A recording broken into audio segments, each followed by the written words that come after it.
দলে ক্যাপ্টেন এবং তার দলে অনেক ভালো মানের বোলার রয়েছেন। রেজা দুর্দান্ত বোলিং করেছেন, তানভীর ভালো ফর্মে রয়েছেন বোলিং এ। অপরদিকে সালে চমৎকার স্পিন করেন। সাথে সাথে আছে তুমি যদি আলাল কিন্তু চমৎকার লাইন লেন্থ বোলিং রেখে বোলিং করে। তারপর অভিজ্ঞ ক্রিকেটার আব্দুল বাসিত জুনেদ আছে, ওর বোলিং এরও প্রচুর অভিজ্ঞতা আছে। সিপিএম এর 10ম সিজনে এসে খেলছে, কন্টিনিউ ও পিচ সম্বন্ধে জানে, এর আগেও পিচে খেলেছে।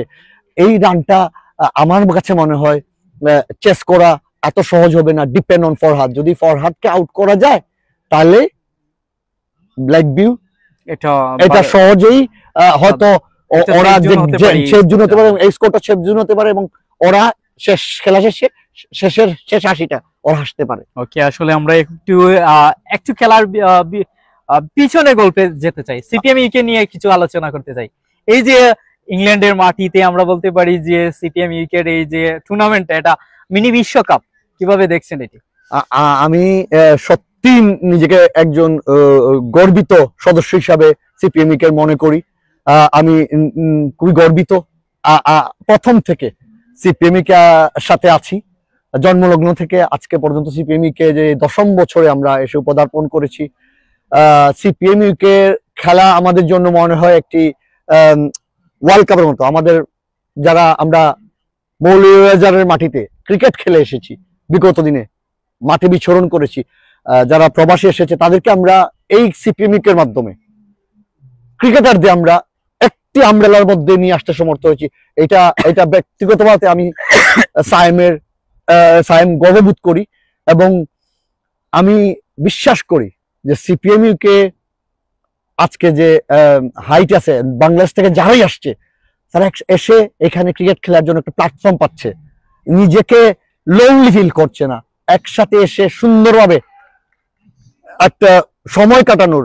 এবং আমরা জানি কর্মব্যস্ত সবাই বিদেশে, আপনারা জানেন প্রবাসে যারা থাকি সবাই কাজ, ফ্যামিলি, খুবই বিজি লাইফ লিড করি, বাট আমরা সিপিএম এর কল্যাণে আমরা সবাই একত্রিত হতে পারি, একটা দিন আমরা সবাই মিলে উদযাপন করি, সবকিছু ভুলে আমরা একসাথে হতে পারি এবং ক্রিকেটকে সামনের দিকে এগিয়ে নিয়ে যেতে যাওয়ার জন্য আমরা একতাবদ্ধ হই, মিশে গেছে।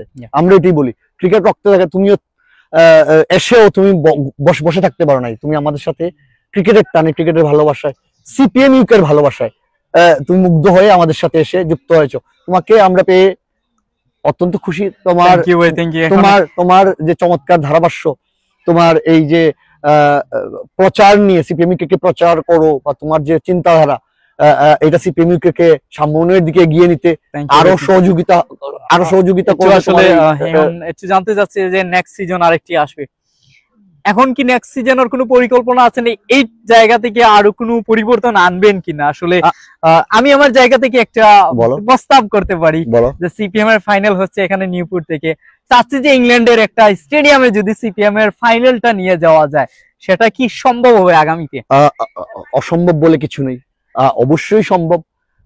আমরা শুরু করেছি যখন, আমরা একদম ছোট্ট, আজকে থেকে যে 10 বছর আগের কথা চিন্তা করি, আমরা ছোট্ট একটা পরিসরে শুরু করেছিলাম, ছোট পরিসরে।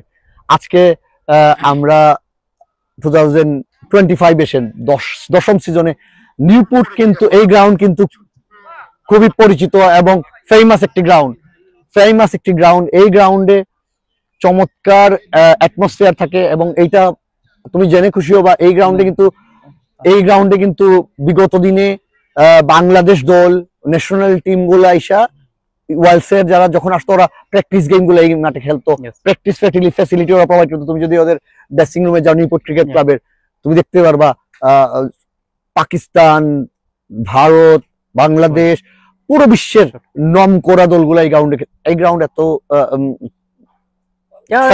আসলে সিপিএম এ যারা রয়েছেন তারা সবাই চায় যে এই ফাইনালে আজকের এই দিনে আসার জন্য, নিউপোর্টে আসার জন্য। থ্যাংক ইউ আমাদের সাথে যুক্ত থাকার জন্য। আমরা